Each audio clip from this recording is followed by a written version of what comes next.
Assalomu alaykum hammaga. Sizlar bilan Universal YouTube kanali va bugun biz yangi videorolik. Izohlarni o'qiyapmiz. Ko'pchilik universitetlar haqida va ularning kirish ballari haqidagi videolarimizni sog'inib qolishibdi va aynan shu videoda sizga hammasi haqida ma'lumot beramiz. Sizdan faqatgina bitta narsani so'rayman. Agar videoga like bosmagan bo'lsangiz, like bosib qo'ying. Kanalimizga obuna bo'lmagan bo'lsangiz, obuna bo'lib qo'ying. Xo'sh, keling, birinchi navbatda biz rasmiy manbani topib olamiz. Ya'ni nega rasmiy manba? Chunki qolgan manbalar har doim ham to'g'ri bo'lavermaydi. Ular tavakkaliga ballarni belgilab qo'yadi, eski yillardagi bo'ladi. Rasmiylar esa kafolatlangan bo'ladi albatta. Xo'sh.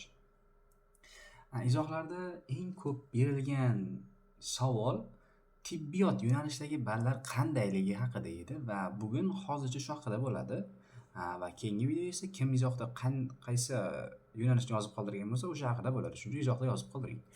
Demak, keling hozircha Toshkent tibbiyot akademiyasi haqida gaplashadigan bo'lsak, Toshkent tibbiyot akademiyasi 2005-yil 19-iyulda O'zbekiston Respublikasi Prezidentining PF 3629-sonli farmoni hamda Vazirlar Mahkamasining 178-sonli qarori asosida tashkil etilgan. Akademiya 1 va 2 Toshkent davlat tibbiyot institutlarining negizida barpo etilgan, ya'ni obro'si anchagina baland. Bu akademiya haqida ma'lumot beradigan bo'lsam, akademiyaning asosiy faoliyat yo'nalishlari Toshkent tibbiyot akademiyasining asosiy vazifalari yuqori malakali tibbiyot kadrlarini tayyorlash va sog'liqni saqlash tizimini rivojlantirish uchun ishtirok etish, o'quv jarayonini zamonaviy pedagogika va axborot texnologiyalarini joriy etish va boshqalar o'nlab funksiyalari bor ekan. Demak, professor o'qituvchilari salohiyati akademiya asosida 5 marta professor o'qituvchi va hokazo borki, ularga o'zingiz to'xtalasiz. Bizga asosiy kerak bo'ladigan ma'lumot bu albatta uning kirish ballari. Grant balli albatta yo'nalishlarga qarab farq qiladi. Buni kanalimiz kuzatib kelayotganlar yaxshi biladi.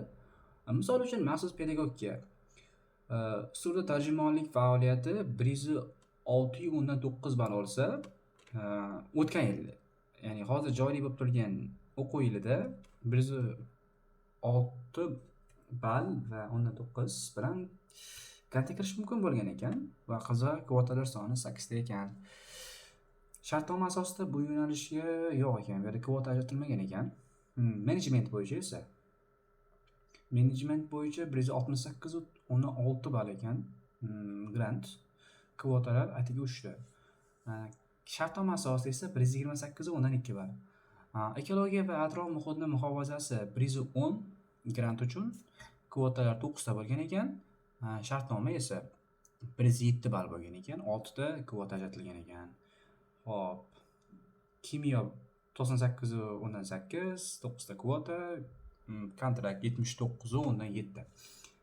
Biotibbiyot muhandisligi 133.4 ball grantga, 82.7 ball esa shartnoma asosida. Stomatologiya grantga 178.3, shartnoma asosida esa shundan 8 ball kam, 170.3. Kvotalar soni bundan juda ham ko'p ekan, 118 ga 154. Davolash ishi 186 ball grant, ya'ni maksimal ball 186 ball ekan. Kvota 241 ta. Bu yerda shartnoma asosida deyarli farqi yo'q ekan. Antiga 2,5 ball farqi, 183 undan 5 ball 94 ta kvota. Pediatriya ishi 177 undan 5 grantga, 173 undan 4 kontraktga. Tibbiyot profilaktika ishi 135 undan 5 ga, 127 undan 4. Oliy hamshiralik ishining ballari esa 148 undan 5 ga, 146 undan 4. Fundamental tibbiyot 134 undan 1 ga, 131.0. Farmatsiya 158 undan 4 ga, 135 undan 8. Davolash ishi faqat grant ekan, 189 ball, 2 ta kvota.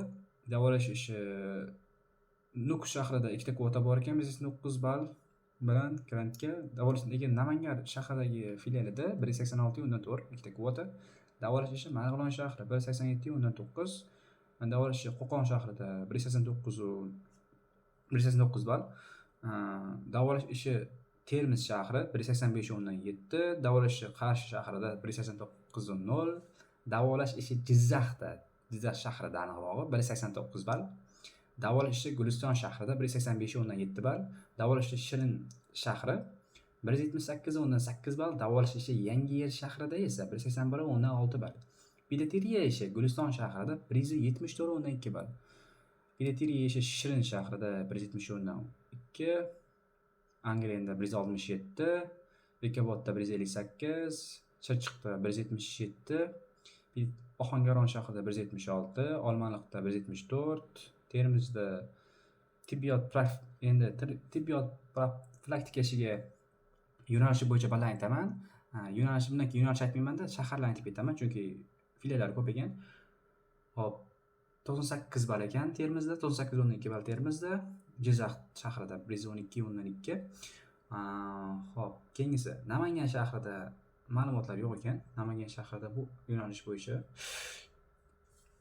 Demak, fundamental tibbiyot Farg'ona shahrida 110.1, fundamental tibbiyot Marg'ilon shahrida 90.6, Qo'qon shahrida 136.5, Termiz shahrida 79, fundamental tibbiyot Guliston shahrida 116.4, Olmaliq shahrida 109.4, Chortoqda 180, Chust tumani 182, Kosonsoy tumani 187.9, Namangan tumani davolash ishi Namangan tumanida 189 ball, Chust tumani davolash ishi 182 ball. Shunday. Shu yergacha ma'lumot bor ekan. Qolgan ma'lumotlarni topsam Telegram kanalimizga joylab qo'yaman. Hop, hozircha shu. Eng past ballarni bormikan bu yerda? Eng past ballar haqida yo'q. Hop, bular qarang. Kunduzgi o'zbek tilidagi shakli ekan. Agar kechga bo'ladigan bo'lsa, ballar o'zgarishi kerak. Albatta, kechki shaklda ta'lim bo'lsa, albatta. Hozircha kechki ta'lim haqida hech qanday ma'lumot yo'q bunda. Demak, kechki ta'lim shakli yo'q. Sirtqi ta'lim bo'yicha ham ma'lumot yo'q. Faqat kunduzgi masofaviy bo'yicha menimcha tibbiyot akademiyalari bundan allaqachon voz kechishgan. Faqat kunduzgi yo'nalishda o'qishingiz mumkin ekan. Xo'p, oliygohlarga hujjat topshirish qachon boshlanadi degan savollar ko'p berilgan ekan. Bu iyul oyining o'rtalariga qadar davom etar ekan hujjat topshirish, ya'ni iyun oyining boshidan iyulning oxirigacha. Albatta buni may o'z saytidan ko'rishingiz mumkin. Kontrakt miqdori esa rasmiy ma'lumot bormi kontrakt miqdori haqida? Kontrakt miqdori haqida hozircha ma'lumotlarni ko'rmadim.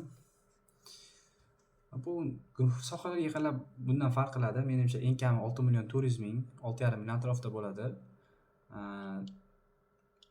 Maksimal bali yo'nalish o'zgaradi. 14 million so'mgacha bo'ladi bu universitetlik bu akademiyaning kontrakt miqdori. Demak, hozircha shundan iborat edi. Video sal cho'zilib ketdi.